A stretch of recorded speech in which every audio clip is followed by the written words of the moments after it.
Mukund, thank you very much indeed for that and for those words.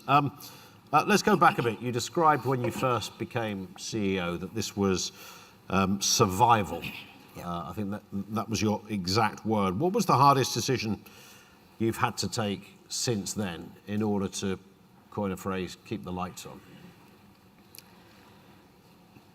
There were a number of decisions that we had to take as a board, as a national council, me as a CEO. And it's never good to be in a situation like that. I don't think any one of us wants to be in a situation where we are struggling to keep the lights on and we are fighting every day as it comes. But what became very clear early on is those days of entitlement is gone. Those days of self-interest is gone. And so it became an overnight challenge for us to start upholding the standards. And that became very clear early on for us, which is there is a certain level of standards that applies for all of us, and we need to get our act together. That was one of the toughest decisions we've had to take, and one of the toughest lines we've had to draw and stick to. Is it together now? I believe so. I believe we are together. The fact that we are sat here, 500 of us, looking forward to a conference like this, a reception like this, with great topics, great contributions so far, I think we are certainly on the road to greatness. You mentioned the independent review, Yep. Which was critical in many areas. It used phrases like arrogant and inward-looking. Do you accept that verdict? Oh, yes, I do. Absolutely do accept that wording. I think it's important. We need to show some humility as an organization. Otherwise, we are never going to learn. Let's be honest. We've got ourselves in a bloody pickle because people have made decisions through arrogance, through self-interest, through lack of transparency, lack of openness, lack of challenge. So yes, I do accept that observation looking back. But what I do want to say is we are no longer that organization. The organization we are today is not what we were 2 years ago or 3 years ago, and will not be the same in 3 years' time. So how far do you think you've changed the culture? Where are you on that journey? Change, as someone says, is the only constant.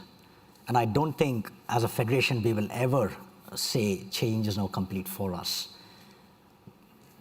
As management speak as it may be, it is important to recognize culture eats everything for breakfast. Yeah. And it is as simple as that. So what we need to become is a learning organization. Learn through our mistakes. That's what great organizations do. They just don't sit on their laurels. We learn through our mistakes. And it's a steep learning curve. We've touched the tip of the iceberg. There is a 5-year roadmap through our transformation plan, which we're calling Op Peridot, one for another day. But we have the frameworks now in place to make sure we don't do the same mistakes again. You mentioned those group actions, which are now settled, of course.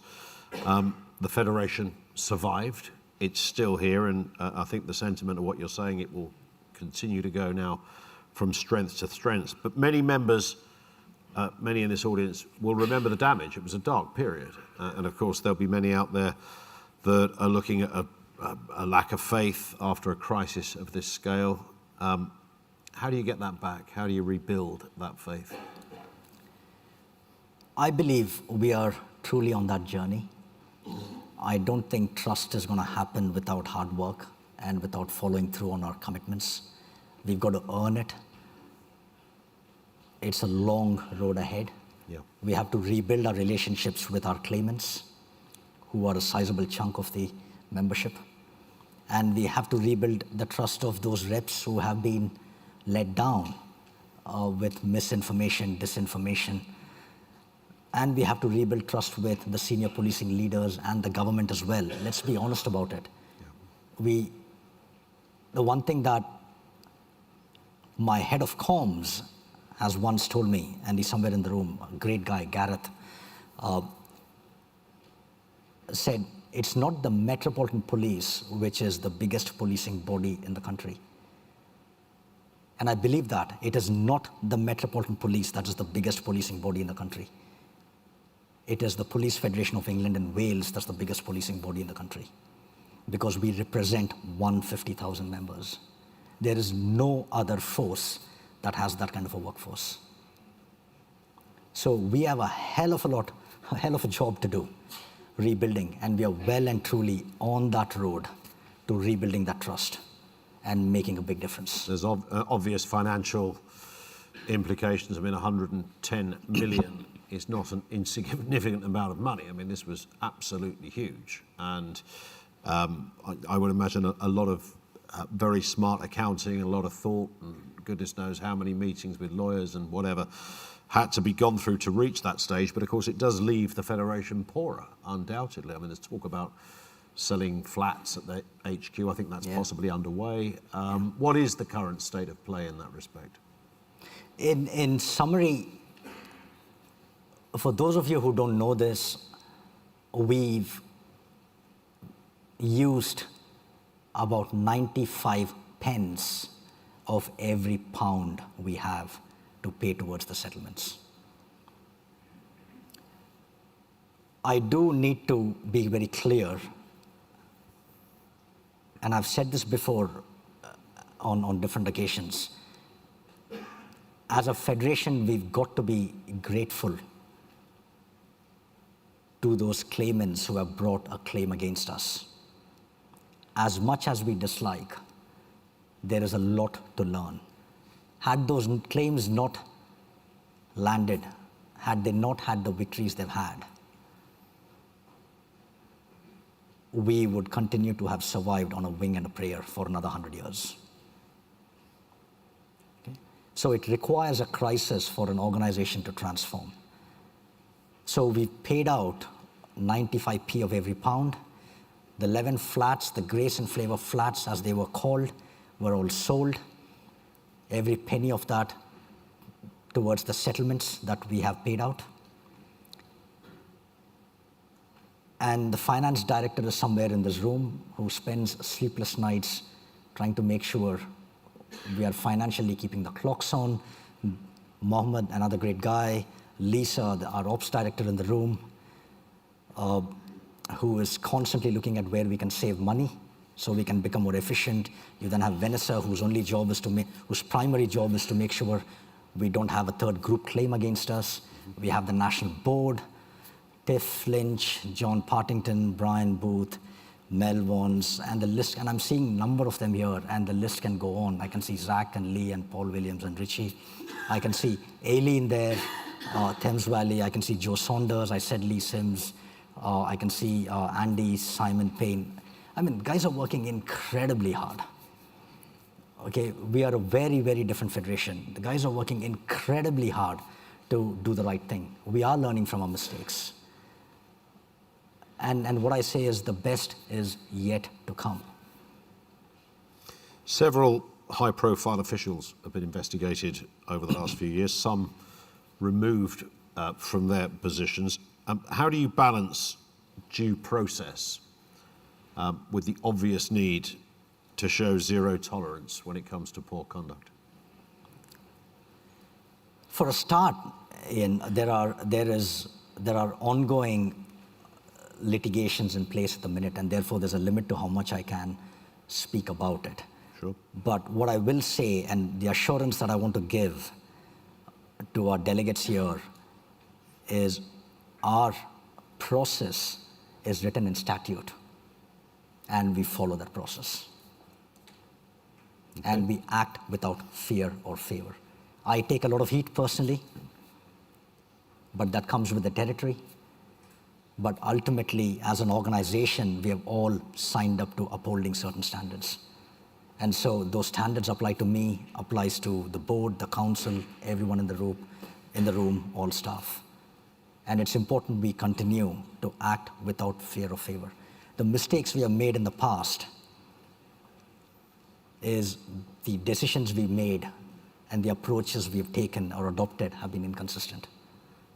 So all we are doing today is what should have happened about 50 years ago.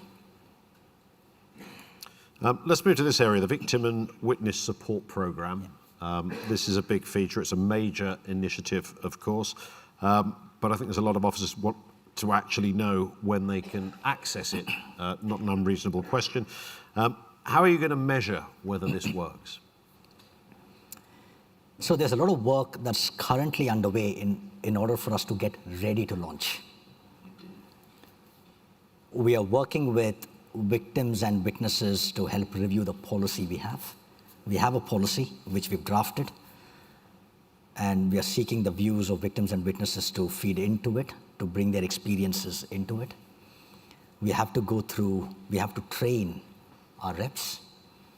It is not as simple as bringing people into a room and saying, these are ethical walls, you don't talk about you don't share confidential information. So it's more than that. It's a big culture change for us. Yeah. And we want to run a survey at some point in the future to measure that feedback, to get some response. What I find very interesting and reassuring is victims are coming forward and asking us to help. If we were that bad, if we were not that great an organization, we would not have victims come to us, victims and witnesses. The fact that they are reaching out to us, 86% of them, over 1,000 of those responses have been a victim or witness themselves. 1 in 5 of the respondents were either a victim or a witness, or are a victim or a witness.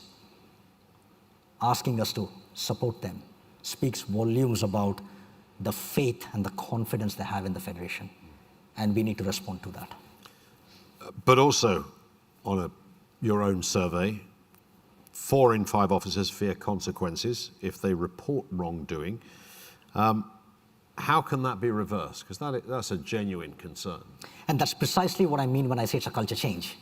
This is more than just having classroom training programs. This is more than that. So it's that culture change that we need to work on that will help improve that and rebuild trust. Let's move to the real state of policing report. There's a lot in there as well to show the system, if you like, from the inside. What is the headline finding, as it were, that you would like to see come out of that? If I'm being brutally honest about it, we know the system is broken. Okay, we know that. What we need to understand and try and see from the eyes of the rank and file, from the experience of our 150,000 members, is what does change look like? That's the bit I'm more interested in. We know the system is broken. We know that. We don't need a review or a report to tell us that. What we now need to do is show the leadership as the very officers who deliver the service on the ground, show that leadership to demonstrate how things need to change. And my hope is through the real state of policing report, we can bring to life not just what needs to change, but how things need to change, using our lived experiences. And what about your relationship with government? I mean, a lot of reps and many people in this room who will have met with ministers over the years have there's always a mixed report, in terms of what that relationship looks like. How are you finding it now? There's a new policing minister. Have you met with the new minister? Are you able to kind of grow that relationship in a different way? The short answer is yes. And the government are aware that our loyalty is to the Federation and the membership. There is no denying that. They have initiated a fortnightly meeting with us, and Tiff and I meet with the policing minister once a fortnight to talk about issues real time. It's an opportunity for them to tell us what's happening. It's an opportunity for us to tell them what's happening. And that's been started with their inertia. We didn't ask for it, they initiated it. But it's very clear that we have a job to do. So we will fight that good fight. We will put the views of the Federation and the membership forward. But equally, what I also want us delegates here to understand and the membership to understand is gone are the days where we are going to keep banging tables and demand stuff. Because whether we like it or not, the government are an incredibly important stakeholders in this jigsaw. So rather than working against them, we've got to work with them. But we will of course agree to disagree. We will put our position forward. We will fight. We've been trying to table bang for the last 100 years. We've been trying to be very vocal for the last 100 years. And that reminds me of Einstein's definition of insanity. Doing the same thing over and over and over again, but you expect different results. That's never going to happen. So why don't we try something different? Why don't we try and influence positive outcomes without raising a voice? Why don't we pull the levers, use the network and the relationships we have? Because ultimately what matters is we secure the best possible pay and working conditions and pensions, which is what the secretaries are focusing on. And a final one, Mukund. If we meet again at conference this time next year, what is the one thing you'd like to say to officers, or like to be saying to officers about the Federation that isn't happening today? What would you like that to look like a year from now? For me, 2026 is a year to consolidate. We've come a long way. We are beginning to achieve things. We are going to spend more time celebrating successes, and we will continue to learn from our mistakes. So 26 is a year where we consolidate. The last time I stood at conference, I committed to delivering an independent review, and I pride on the fact that I follow through on my commitments. And today I'm standing here or sitting here physically and saying, I have delivered the independent review. And I made 3 commitments today. The real state of policing report to be commissioned, victim and witness support program to be commissioned, and welfare for reps to be commissioned. And so this time next year when you're at conference, I'm pretty confident that we will have delivered on those 3 commitments. What would you like officers to be saying this time next year? Sorry? What would you like officers to be saying this time next year about the Federation? I don't think we need them saying anything about the Federation. I just think we need them to be working with the Federation. The Federation is here. We are not a product. We are one. We are here to proactively support. We of course need to be more than an insurance policy. The Federation can do a lot more than just funding claims. And we have a plan to go beyond the insurance policy. But we are not a different entity to the officers. We are one entity. So if officers fail, the Federation fails. If the Federation fails, the officers fail.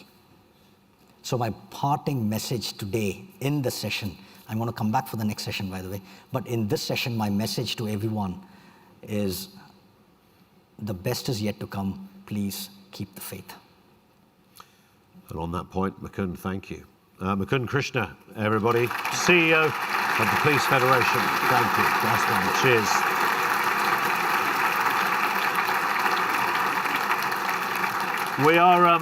We are going to take literally a 5-minute break here because the AGM is upon us. That's going to include, of course, there are 2 motions as well. You'll receive a voting link. Just to remind everybody, you will receive a voting link. 5 minutes, you might want to stay where you are, stretch your legs a little bit, and we'll be back for that with Mukund and others next.